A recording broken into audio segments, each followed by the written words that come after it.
How you guys doing today? Today I want to talk about why at times accounts that you have deleted off of your credit report, why they reappear. So stay tuned.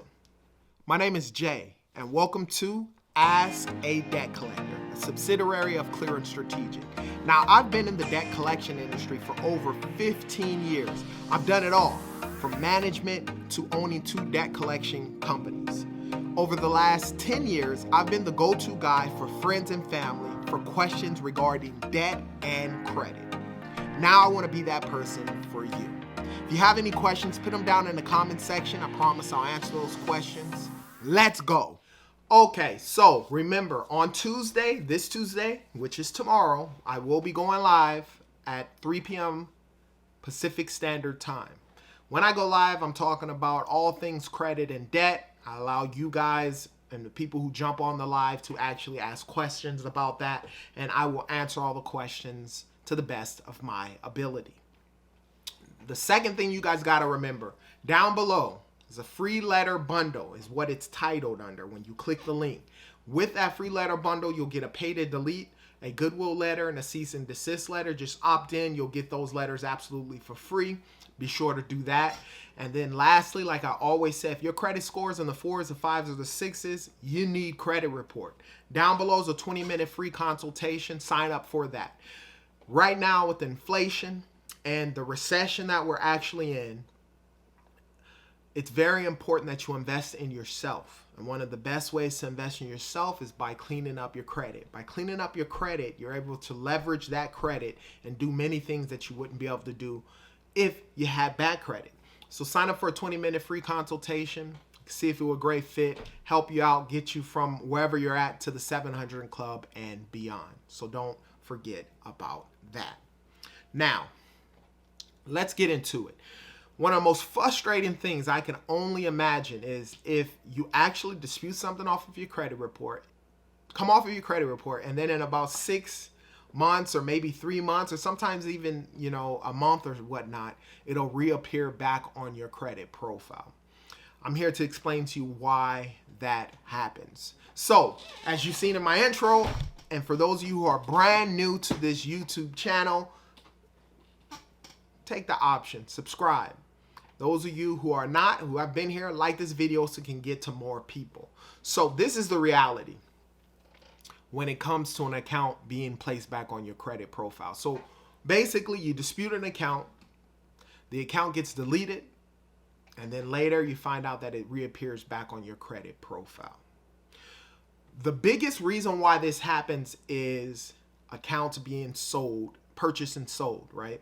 So a lot of times when an account is purchased and sold, the reality is it's not actually like your one account is being sold. They're sold in bulk, right? Portfolios, obviously I own the debt collection company. I've bought in portfolios as small as like 50 accounts all the way up to 5,000 or 6,000 accounts at one time. And so when you're purchasing accounts, they're purchased and sold in bulk. So what ends up happening is, let's say you as a consumer, you dispute an account on your credit profile. And once you do a dispute, obviously the credit bureaus contact the original creditor. I always use Capital One, so let's use Capital One. So you dispute the account, the credit bureau gets the dispute. 30 days from that date, they'll send the information to the original creditor, in this case Capital One, and say, hey, they're disputing this account for whatever reason. They have 30 days to respond. If they don't respond within that allotted amount of time, by law, the account gets deleted off of your credit profile, right? So the account gets deleted. Typically, as a debt collection company, I didn't do this when I owned my companies, but I've worked for companies where as soon as someone disputes an account and it gets deleted off of their credit profile, and because a lot of these debt collection companies are working in volume, so they're getting a bunch of accounts, they're purchasing and selling them, they'll automatically package that one with a bunch of other accounts for whatever reason, and they'll sell it to the next agency. And what ends up happening, the next agency gets it, they get a demand letter, they send you that demand letter giving you 30 days to dispute that account. And typically within that time span, if you just take that letter and throw it out, you'll lose your option to make sure that account's not placed on your credit profile. But Then that other agency gets it. They send you that demand letter. You don't respond to that demand letter in the 30 days. The debt is considered valid, and then they're able to place it on your credit profile again. And that's one of the number one reasons why that happens, right? Your debt is purchased and sold. So it starts with Capital One. Capital One may sell it to a debt collection company. Once that debt collection company gets it, they'll place it on your credit profile. Then you dispute the account, you get it removed. That debt collection agency will take that account with a bunch of other accounts and sell it to another debt collection company. That debt collection company, once they get it, by law, they're supposed to send you a demand letter. If you don't respond in 30 days, the debt is considered valid, and they're able to place it back on your credit profile. Now, there's one key thing that I haven't stated in this diaspora of accounts being purchased and sold and placed on your credit profile. By law, the credit bureaus know that that an account was removed from your credit profile. They have 5 days where they'll have to send a letter out to you letting you know that this account is going to be placed back on your credit profile for whatever reason, whether it was exchange hands or whatever the circumstance is. And in that time span, it's very important that you respond. So if they let you know, they're supposed to give you a heads up, and then if you want to dispute it, you can dispute it. The reality is the credit bureaus are overworked.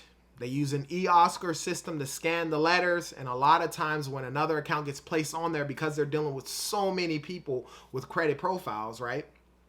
They a lot of times will forget to send that 5-day notice. And if that's the situation, then you can dispute the account and get it removed again, right? And so some of you guys are probably thinking, well, what am I supposed to do to stop this from happening, right? You know, when I dispute an account, I don't want it to come back. Typically, that's what happens, right?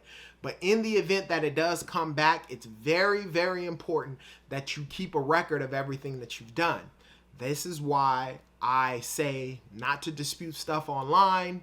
As easy as it is, once you do that one dispute, if they do verify the account, it can come back and you're not able to dispute it. And then sending stuff out regular mail. It's pretty cool, you know, you can send it out regular mail, but how can you prove that it wasn't lost in the mail? How can you prove that the credit bureaus actually got the letter? And that's why I say send it certified mail, which will cost you anywhere from $3.50 to $5. But this way you get the 16-digit tracking number, and you can actually verify that the credit bureaus actually got your letter, and you can start your clock at that time span. And if it reappears on your credit profile and they don't give you that notice within 5 business days before throwing it back on your credit profile, now you have a history. So now you know that you sent the dispute, you have the tracking number with regards to doing it, so make sure you keep all that stuff together. And now you can verify that they actually got the dispute, and you can make a complaint through the CFPB. Google CFPB is the Consumer Financial Protection Bureau. They're actually on your side as a consumer, and the more information that you have, you can actually say, hey, they didn't give me the 5-day notice. Here is the letter where I actually sent it out. Here's where they deleted it, and there's no proof that that happened. And by making that complaint, a lot of times that'll get that account removed from you. And then obviously, I'm not an attorney, but if you wanted to take it to the next level and actually file suit against the credit bureaus, I recommend you getting an attorney and asking questions with regards to that. But that is an option that you have with regards to these accounts. I understand and I know that this situation is very, very difficult. Doing it on your own, hey, I'm not going to knock you for it. It's what I did. It took me 1.5 years. But the reality is, if I could do it all over, I probably would have paid a professional. Or I recommend people pay professionals with regards to doing it. You don't want to hire me? Fine. No biggie.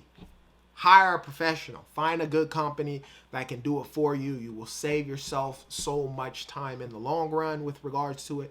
You can do that. And then, obviously, I am here if you do need that help with regards to that, disputing those accounts and so forth. So that's why they reappear a lot of times. It's because the accounts are purchased and sold, and it goes to another agency and they'll place it back. But make sure the credit bureau send you that 5-day notice, because if they don't send it to you, that's grounds for messing up, and you can get that account removed again. So hire a professional, but if not, be willing and understand that the process of doing this can take some time with regards to credit repair. And as long as you're patient, You either hire a professional or do it on your own, and you understand, don't give up, keep working, keep pushing. Eventually you'll get those accounts removed off of your credit report. They're inaccurate accounts at least. Now, if you have any questions about credit or debt, put them down in the comment section. I promise I'll answer them, as well as on Tuesdays, I'm going live, Ask Me Questions live. As always, with regards to every single one of you guys, and I believe this with my heart, I want you to be great. Be great. Until next time.